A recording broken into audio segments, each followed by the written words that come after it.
Hey guys, welcome back to Honey in the Rock. I'm Sophie, and this is Autumn. Hey, Thanks for coming on. thanks for having me. I don't really know how we met. I don't really either. I was trying to think about it yesterday. I've been but I don't remember how I met many people here because the Right. first week I was so overwhelmed. Yeah, but we have class together. We have class together. So that was, but I think I knew you before class. Yeah. Maybe FCA. Probably FCA. Okay. And I knew of you. Yes, yeah. And then I met I might have Aspen met you last early year on. when you came to visit. You know what? I probably did. When you were in your dad's office when I went in there one time with Casey. Okay. And you were a freshman. Okay. Which would have meant I was sophomore, junior. Wait, I don't remember this. That's fun. And I'm just now remembering this. And Casey was like, "Oh, I need to ask." I came to visit him one day, and he was like, "I need to go ask Dr. Wardle a question," which is her dad. And I was like, "Okay." He's like, "Well, I guess you're coming with me." And it was a quick question. And so me and him walk up, and then you were in the office, and you were leaving. Okay. So we were like, your dad was like, "This is my daughter," and then we're like, "Hey," and then. You walked out and we walked in. I mean, it makes sense. I go to his office all the time. I guess that's how we met, but I don't remember it. Then we had class together. Yeah. And now I just feel like I run into you a lot. All over the place. Lunch is where I see a lot of people. Lunch, yes. And Aspen. That is a big part of that. And then you walk out. I don't know why we're telling them all of this. This matters. But that's okay. They can enjoy. And then you walk out of the pack. Sometimes at the same time, we both have class in there, so sometimes we walk out at the same time. I just see you around all over the place. So here we are in her really cute apartment, and now it is making me so excited for our apartment one day. Apartment life is great. So cute and cozy. And I almost called you Aspen, but I know you're not Aspen. It's okay. I'd answer. Autumn is one of the most wise people I've ever met, so I'm so excited for you guys to hear from her. When we were coming home from your house that time, I got back in the room and I was like, Emily, she's the most wise person I've ever talked to. So I'm so I don't know about that, but I'm flattered. That was one of the best conversations. It was so good. I might ask you to tell that story, if you will, at the end. But yes, I would love to. Yeah. So listen to the end. You get to hear a fun story that I think about all the time. Okay, we'll dive in. What's your testimony? Okay. So Sophie mentioned earlier that, the class that we're in together is my dad's class. He's a New Testament professor. So that kind of shares a little bit of grown up with so much knowledge about the Bible. Right. A really awesome family. Definitely not perfect, but thankful for it. Yeah. But I think through so much of my life, it's just been okay, I know the right answers. I know what it is supposed to look like to be a Christian. Right. But the actual relationship is kind of not really there. I think there was a certain amount of okay, my parents are really well known, that I also felt like I needed to get my faith right, because my dad is a New Testament professor. I can't not be a Christian. That just was never, it never felt like an option. I was like, I have to do this, and I'm gonna do it well. Right. So just perfectionism, performance are huge parts of my story of okay, doing all the right things, but what is it for? Right. And yeah, that's just always been part of it. I just want to do everything as best as I can. Right. Which then kind of isolated me from friends, because if you don't tell people your struggles, right, how are you supposed to get close to that? Right. So in 8th grade, there was actually a college student. She was a Young Life leader at my school. I didn't go to Young Life, but she was she knew my family. We were close, and she was hey, and she discipled me for a whole year. She would drive to this bagel shop right near my house one morning a week for a year. That's so sweet. And I don't think I was that's awesome. I don't think I realized how big that was until being in college, and I'm I could not imagine. Right. So I think she was kind of the first one that started kind of breaking down some of those walls of hey, we know you're not perfect, that's okay. That's what grace is for. That's why Jesus died. Right. But still just so much of my identity was in my performance. Yeah. And just getting I was a good kid. Right. But busy doing so many things and wanting to just impress others. Yeah. And so I was so overcommitted. My sophomore year was one of the most chaotic times. I wouldn't stop, and then I got a huge concussion. And it's funny looking back on it. I was dang it. I knew I was supposed to rest. I knew I was supposed to slow down. Right. and I wasn't doing it, and God was like, okay, bam. Yeah, like you have to sit in the dark I room. actually got 2 concussions, like about a month and a half apart, and I was taken out for 8 months. So that's like a big part of my story because, that's a while. And I couldn't do very much, and it was really, really humbling. Because I was just trying to put off this image of like I have it all together. Right. And even like friends at school would be like, "Your family's so perfect," and I'd be like, "No, we're not," but like comparatively, we're a great family. Right. Yep. And so it was just like a time where I had to really come face to face with like I am weak and I can't do this. And through that also just lots of like, okay, I was an athlete and successful in everything I did, school and sports, and then all of a sudden it was all taken away from me, and so it's like, where's my identity? And I think I would have told you at the time like, okay, I got it, and then like it's like, okay, like Jesus, I know that I like actually need to have this relationship, but looking back on it, I still don't think I like fully got it. I feel like my testimony is such like it's not like a bam, this is something that happened. It's like we grew up in like a Christian homes. And so there's lots that's just like, okay, I learned this here and this here and this here. So that was kind of like a big first step. But then into like junior, senior year, I was still like finding so much worth in performance. And I mean, life was like good. It was fine. But I would say it's so much richer now. I think sometimes looking back, in a time where it was like a good time. But looking back, it's like that was actually harder than I thought it was in the moment. And I think that's something really easy to do, especially growing up in maybe a Christian family, and that's probably like relatable to a lot of people listening, or not. If you're not, then you're trying to like prove yourself to other people that it's like, just because the home life is not good, I can make it better by doing all of these things. Or if you grow up in a good home life growing up, then it's really easy to like feel like you have to keep this performance-based stuff of like, well, my brothers did this and my sisters did this and my parents are these people and everyone knows my parents to be these people and we're this in the church, and like trying so hard to keep up that image, which is like probably a little bit of pride, but it's also like not taught. It's just there, and I think that was something that like was tricky for me too, of like, I don't have to perform for all of these people, But like we think that we do. I don't have to be perfect, but it's so easy to like let down your guard, not let down your guard and share. Like, actually, this is really hard, or I'm struggling with this, or I'm confused on why God says this. But then that goes into your story of like knowing a lot about the Bible and having all these facts, which also helps us in our head being like, well, I can answer all the questions. So clearly I'm doing good. But then it's like, no, actually, like I'm hurt by God because of this, or I feel lonely because of this. And I think that's the easy cycle to get into, that perfectionism and that performance-based. And it's like a cycle that has to be stopped. Oh my goodness, So what did that look like? I'm not saying it's all better now, but... Oh, definitely not. Well, I was going to say just like going to junior, senior, I lost a couple people in my life. And so it's just like hard, and started struggling a lot with like mental health. And so it was like, okay, concussions, I had a couple more like small ones throughout, and like that wasn't getting the message. So it's just like learning to like be brought to my knees. Well, not really learning to be brought to my knees, forced to my knees. Literally. It's like, you won't get down, I will push you down. And so I think some of that cycle is just like through concussions of like literally can't do things, through like mental health being like, this is horrible, and just being like, if I don't reach out, like what's gonna happen? Like I have to tell people what is going on. But we like to like, I feel like God will give like little signs here and there. And there's times in my life where I feel like he's been like so like clear, like this is exactly what has to happen.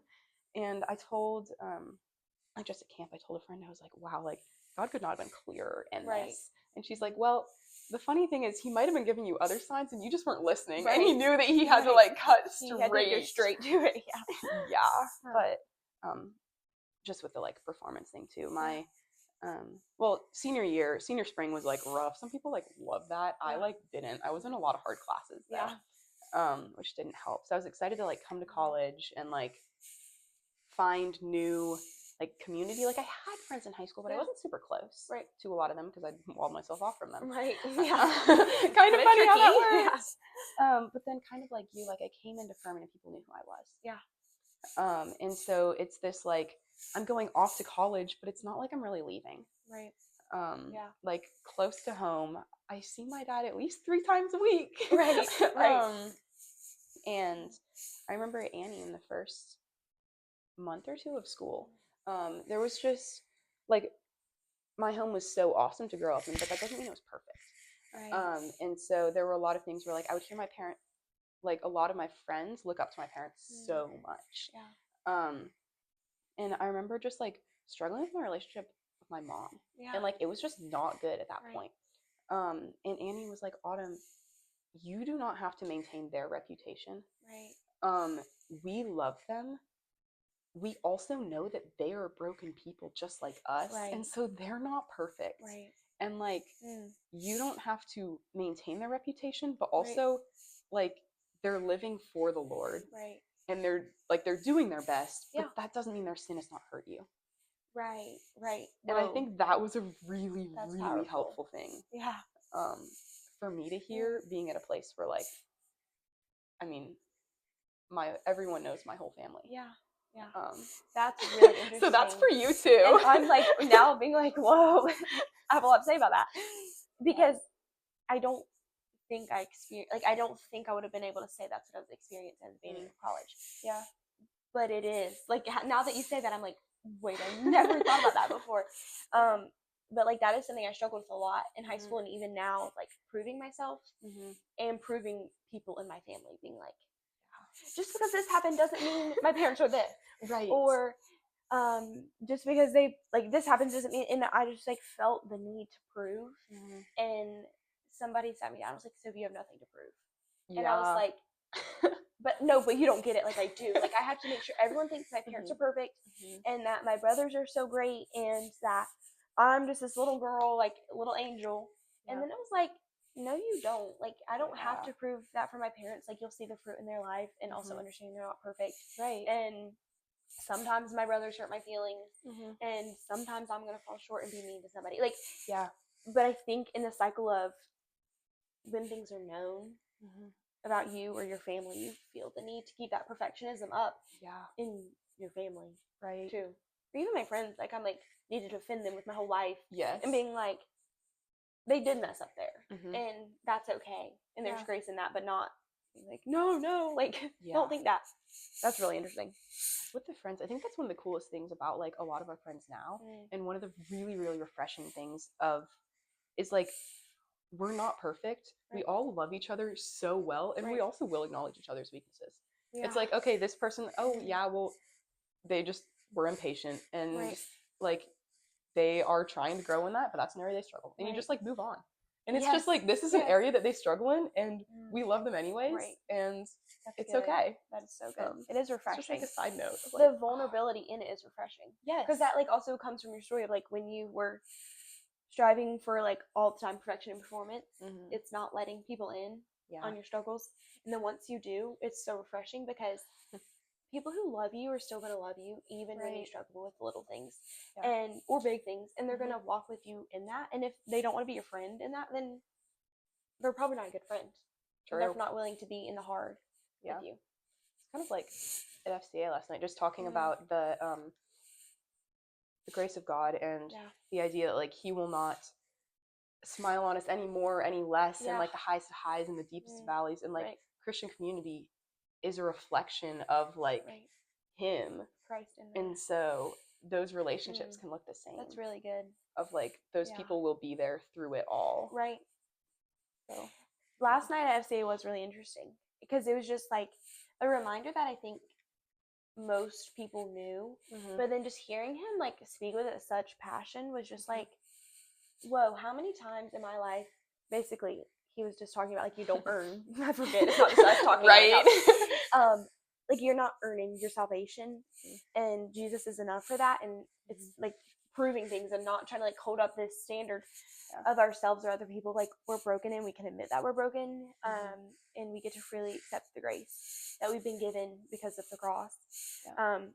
and in that, like when you accept Jesus, like you grow in the likeness of Jesus, and so you should be, our lives should reflect the decision we've made to follow Jesus. It's not saying like it doesn't matter, like do whatever you want, like now's the time to live.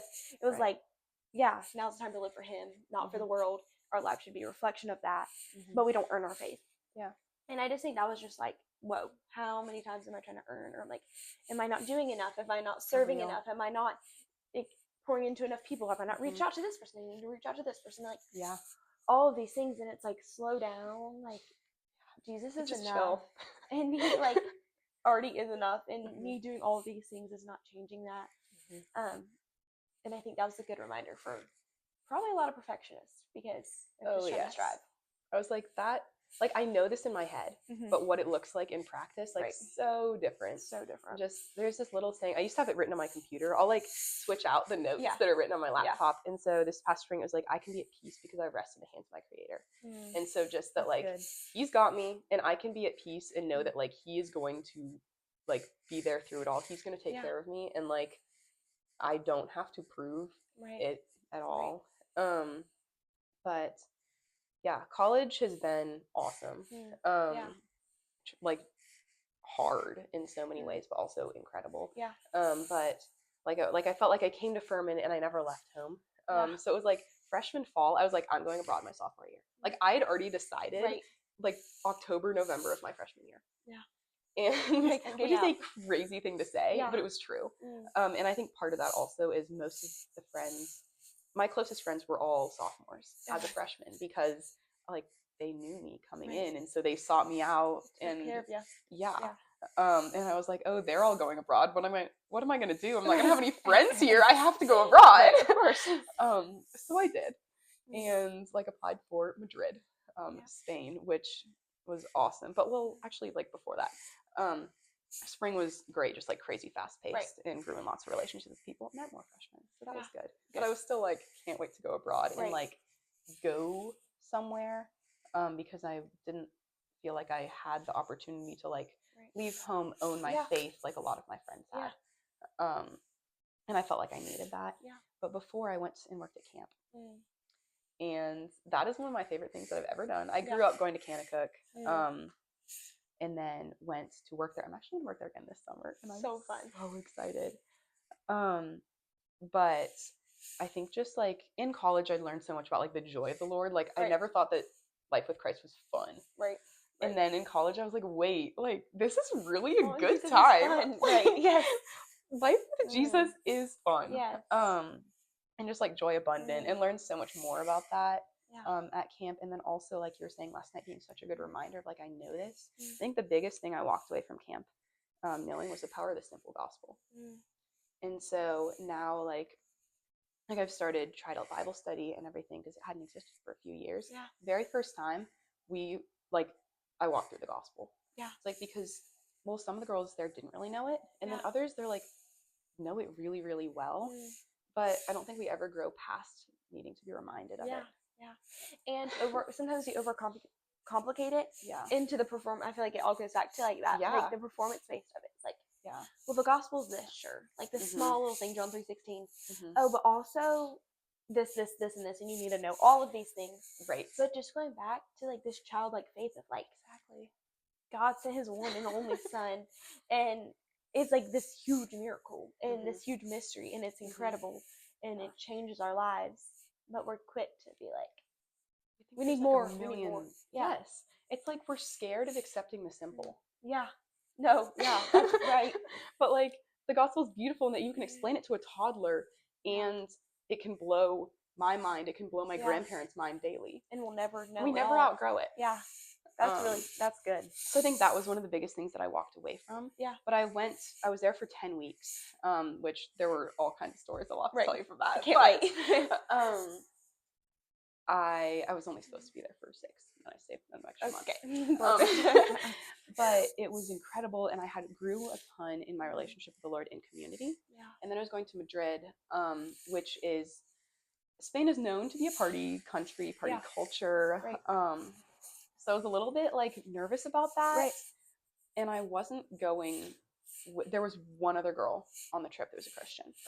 And she and I were like friends, but not like super close. Right. And so I was just like, I don't know what this is gonna look like. Right. And like even we talk about cultural Christianity in the South, it's cultural Catholicism. Okay. There's not really Protestant churches there. And so even I only got to go to church a couple times because we had like weekend trips through Furman. And I would go to these little, there'd be like 20 people there, maybe. Whoa. It was tiny. Yeah. And there were like 4 of them in Madrid. That's crazy. That's crazy. But I think, so I was scared to go there, and she was like a mentor for me my freshman year. She was like, this summer you grew in community, and now it's gonna like be put to the test, and what does it look like for you to grow like just you and God? Yeah. Whoa. Of like, do you believe this? Yeah. And this is not, it can be beautiful and it can also be really hard. Right. And I would say it was really, really hard, but I'm really thankful for it. Right. I love Madrid, don't get me wrong. Understood. But I like hadn't really, I think I had to almost like taste the world a little bit and like go off and like be a little bit crazy for a little bit. And then I got a text from a girl that then was like my mentor last year, about a month in, and she's like, hey Autumn, how's it going? And I was like, what do I do? Sorry. So very thankful for her. Yes. But I do think that there was a part of me that had to like, I'd never had a chance to like see what the world was like. Right. And I didn't go like crazy, but even just like going out a number of times and like just, I had this moment where I was like, my life as a Christian is supposed to look different. And you couldn't tell a difference. Yeah. And then that was like really convicting. Right. So wouldn't say that I like got better at it, but started kind of trying to figure out like, what does it look like for me to live as a Christian in a completely different culture? Right. That's interesting. Which was hard. Right. And it was also cool, like Avery, Claudia, Delina. You haven't met Claudia and Delina, and I can't wait for you to meet them. I can't wait. Oh my goodness. You're gonna love them. Okay. But the 3 of them, like freshman year, were not Christians at all. Yeah. And then all like found the Lord that summer. And so it was cool. Like I hadn't really met them. Right. Because they were new people. Right. And I was hearing these cool things about them. Of like asking me to be like, I want to become friends with her. Like we had this conversation, and I was like, what the heck, where did that come from? Yeah. And so I found that to be really encouraging. I was like, okay, they've tasted the world, and they can look me in the eyes and say, he is greater. Yeah. That's really good. And so they've been huge encouragements to me. That's sweet. And kind of in that time as well, where I was like, what do I want? And then I was like, what the heck? Right. Like, what am I trying to do right now? Yeah.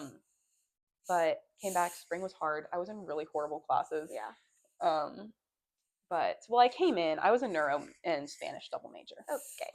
Because I thought I wanted to go to med school. Yeah, that might be true.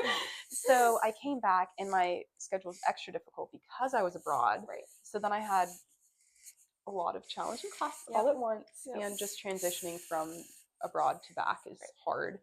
And so this spring was like the lowest point in my life. Yeah.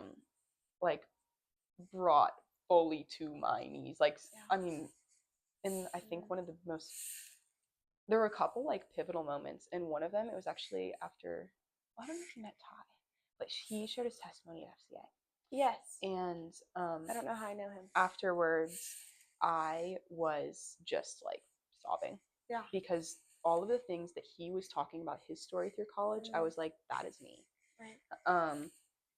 And I didn't really know, like I just felt like I wasn't gonna get through the semester. Right. And Olivia and Aspen both were just like afterward, just like surrounding me and just like praying over me. And I didn't realize it at the time, but there was like a group of seniors that had like adopted Aspen and I, and like they were just, they were praying really hard for me. And they just like loved on me and supported me. And like, I talk about like showing weakness. And I think then I was like, okay guys, here's what's going on. And like called my parents and was like, this is hard. And ended up dropping both of my majors. I'm now a health science major. I realized I didn't want to go to med school. but like lots of just different things that I was like, even the neuro, I was trying to prove myself. Yeah.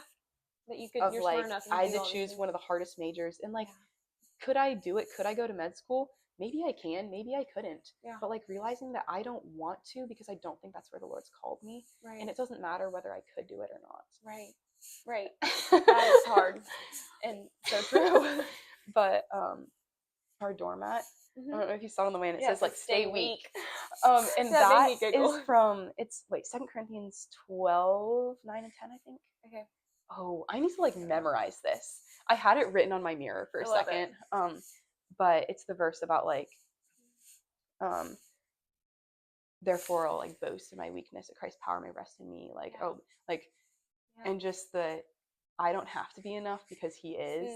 And I actually get to boast in my weakness, because without my weakness, how can people see the power of Christ in me? Yeah. That's really good.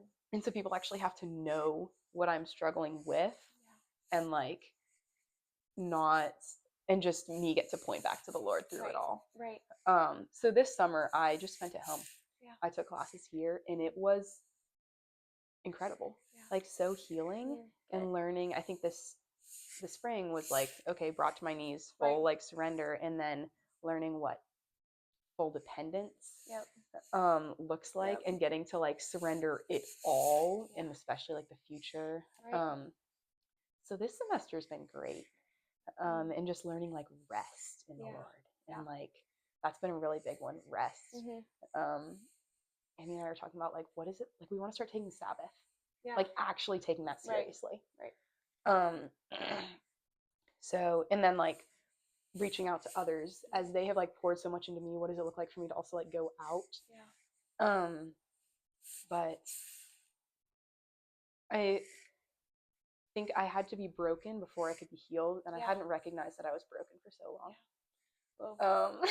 That's really good. It's like, oh, this quote I saw, it's like, God is, I'm so thankful. I added the thankful part onto it, but the quote was like, God is not afraid to break our bones in order to save our souls. And so like breaking the bones, the concussions, like the like mental health, just like sickness at times even. Like he's not afraid to do that if that means capturing our heart. There's a lot of similarity of that in my story. Of like, I was hospitalized for a week, out of school for 3 weeks. Random. Like, couldn't walk, couldn't eat on my own. I had IV. I was wheeled around in a wheelchair. If I had to go to the bathroom, my mom had to pick me up and take me to the bathroom. And I'm 15, 16 years old. I was 16 years old. I could drive. You're like, I why? had all this independence, and then all of a sudden I was completely like unable. And even just now, like a couple years removed from it, learning of like, oh, I needed to slow down. Like, look how many things I was doing. And it had to put me in a hospital bed to sit to an IV course, so I couldn't walk by myself. To show me that. And so now I'm just more, or I try to be more aware of not having to get to that point of where I'm on my face and just staying on my knees in that dependence for him. And then like this week I've tried to take control back. I like surrendered control last week. And then this week you like like the past 2 weeks I like full like feel like I fully surrendered control, so much peace. For some reason, get back from home this week. And there's this one situation that I cannot let go. And I am just control. Asking people to help me control it. Last night I texted somebody. I was like, hey, will you do this for me? And then I was like, oh my word, the only reason asked this person to do this was because I feel like I'm losing control. And it's just like that constant. Like I forget sometimes that it's not like you surrendered it one time, it's done. It's like this constant like releasing control and staying dependent and remembering that I'm not perfect and I'm really broken, and God can use my brokenness. But I think it's wants scary our brokenness to let go of it. But it's so freeing. But it's that everyday thing. Every day I have to choose to do it. That's one of the like most frustrating things, I think, is I want to just be like, okay, like I've recognized that this is a sin. I'm gonna like confess, repent, surrender this to you, and I don't want to struggle with it anymore. And like okay, this is a daily battle. And Ruthless Elimination of Hurry, I think, is one of the books that have One of my changed my favorite books. life. If you haven't read it, read it. You have to. But it was one that I'd started freshman year, and then I actually read it this summer. Yeah. And just the it was like, hurry, I fight every single day. Right. And I didn't want to hear that at all. Of this is something I'm gonna have to keep fighting for the rest of ever. Right. And there are some sins I think that we can struggle with, and we can the Lord can grant us victory through that, and it is not a struggle anymore. But there's so many things that are. Yeah. And that's okay. Yeah. But it's annoying. I know. But if we never struggled with it anymore, we wouldn't have any need for him. Right. And so we have to have a need. It's it's the weakness that brings us back to him all the time. Emmy was talking about this analogy of just okay, it's like gas and your car. Yeah. If your car never ran out of gas, you wouldn't ever visit the gas station. Right. So your car has to run out of gas so that you go back to the gas station. Right. Yeah. No. I love that analogy. That is so good. I can picture it. Oh yeah, for sure. Okay, tell us the beach story real fast. Oh my goodness, yes. Because okay. I feel like now that I know the deeper parts of your story, I'm it's even cooler now. Yeah. No, it's a very personal. When you first told, if you don't want to tell, you also but the first time you said it to me, I was like, that's incredible. And now I think it's going to be even more incredible. So I can't wait. So freshman spring break, I was at the beach with a couple friends, and just going for I ran out and just was walking back and looking at all the shells, because there were beautiful shells. Yeah. And so I was just kind of walking along, and there was this oh wait, I've told this story so many times, I'm not remembering which shell I picked up first. I think it's the pretty one. The white one? Yeah. And so there was just this shell that, you're right. Yeah, that's what I remember. I have it written down. Perfect. But there was just this shell that was just sparkling in the sun. And so I went and I was like, oh my goodness, that's gorgeous. I have to go pick it up. Went and picked it up, and it was I thought it was going to be this beautiful, smooth thing.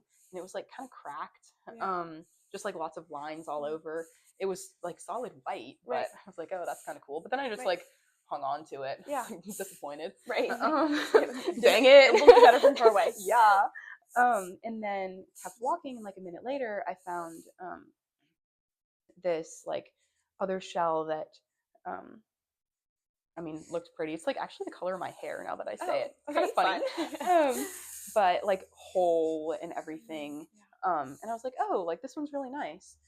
Wait, I think I found them in the other order. I found the orange one first. Okay. And I was like, this is really pretty, great. And then I see this other one sparkling, and I pick it up, and I'm disappointed. Right. And I'm like, dang it. I thought this one was going to be the best shell that I'd ever found. Yeah. And now it's not that pretty. And I just heard this voice in my head of this is what I want to do with you. Yeah. And it's something that I was like, that's the Lord. That is God speaking to me. But I didn't really think about oh, God still speaks to us today. Right. Yeah. So I didn't tell people about it, but just this voice of this is what I'm going to do to you. And then I was just kind of looking at the shell. I was like, but it's all cracked. This isn't pretty. Right. And then the follow up of but did you not think it was more beautiful? Right. And just this humble idea in my head of, oh, you're right. I did think this was so much more beautiful, and I still think it's beautiful. Right. But it is cracked. Yeah. And it's been weathered by the storms. Yeah. But it has also been washed white as snow. Right. This is solid white. Yeah. It is clean. And I've kept both of those shells, and I have it, and I think kind of looking back on it, that first shell is kind of apart from the Lord. Right. Just even the fact that it's my same hair color. Right. Of just this is it's a nice shell and everything, but I was like, no, that's beautiful, that's what I want. Right. But it's lots of being weathered by the storm, but there's so much beauty in it. Yeah. And so I've gone back to that story at different points of he's shaping, refining, sanding down. Yes. No, literally. And I love that story. It's so cool. Just the oh, look at this cute little one. This is life. It's good enough. Yeah. And then looking ahead and being like, that's beautiful, and being, but it's broken, but it's still beautiful because, not in the shell sense, but because God makes us whole and complete, and we're like His. Yeah. And just like, because it could be good enough. Like the first shell was good enough. Like if that's the only shell you took home, that's good enough. Like it wasn't ugly. But it's not a bad shell. There's nothing like wrong with it. Right. And sometimes things in the world like are fine. Like it's not terrible. Like having friends are good. Right. But then once it's in place of something that's more beautiful, then what are we doing? That's the like, what are you doing? Wake up. What's going on? That's so cool. I love it. Oh, yeah. But thanks for coming on. Thank you so much for having me. This is so good. I'm so excited for everyone to listen. Well, they just listened. But it's really sweet to get to, I don't know, come in as a freshman and see. I've never had older girls in my life. Yeah. Because I had brothers. So it was never like, oh, I have a sibling to look up to. Right. Like, look up to them. But it's different than having a girl to look up to. For sure. And then I had a lot of older girls that like weren't great examples, or I would see them Sunday morning at church, but then I would see something on Instagram later that was really confusing, and I just never had this like example of Christ followers as like girls that are just like a step ahead of me, not my mom or my grandma, but just somebody who's in the season of life with me, like facing the same challenges and temptations and struggles. And I think that's something that's been really sweet about coming to Furman, was I felt like I was just like scooped up. Yeah. And just like so clearly, like the verse of like, we hide in like God's wings, or in the shelter of the shadow of His wings. Yeah. And obviously, like, I'm not calling y'all God, but just no offense. But just like definitely that example, the example of like, I feel like I'm like scooped up in like y'all's wings, and I feel safe in it. And it's like, oh, I can be bold because you guys have like paved the way here. Or if I'm broken and scared, then like, if I come to your apartment, I'll go to any apartment. Come over anytime. To Aspen's door, and like He's there. Like he's there. And just, I don't know, just like seeing the Lord's example in that, and how much more He is that for me. Yeah. But then like getting to hear like y'all's stories of like how it wasn't perfect, and how times are hard, and I think college is like this both and. Like this has probably been one of the hardest seasons in my life. Like I've struggled with things that I've never struggled with before. My brain is like never ending. I want to control. I'm scared. I'm all of these things, and at the same time, it's been the most rewarding. And I have the best community that I've ever had, and it's been so sweet and fulfilling, and all of these things. And it's like the both and of it. And so I think it's really sweet to hear y'all's stories of like, I struggled with this. And this was really hard, or this was really good. And I think that's just encouraging. So maybe to the listener, if you have somebody younger, like to share that with them, because it like means so much more than I could ever like try to explain. So side note, like had this like little image in my head of, because I agree, I feel like college, it pushes you out of your comfort zone, but you don't grow in your comfort zone. Like you grow when you're like being pushed. And just this image of like, okay, we are all like running the race.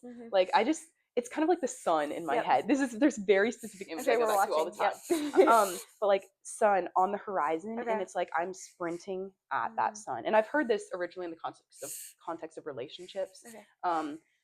And okay, if you're gonna like be dating someone, like you are both focused here, and you just like glance to the side, and they're going at the same pace as you. But I was thinking about the image that I had this time was slightly different, of like in college, in the community that we have here, and it's like there's a hand, like it's not fully right here, it's like I have a hand that's like right here, and someone one step ahead, and then I also have like the one step behind, and it's like we're all like running in a line, and there's different people, like I don't know, that was just kind of what I thought of. I know. We all get to do this together. I know. Yeah. And like, because we're all running that same race. Right. Yeah. Yeah. So that's so good. Run the race. Run the race together. Hand in hand. Hand in hand. Towards the sun, who's Jesus. Well, thanks for coming on. Thank you so much.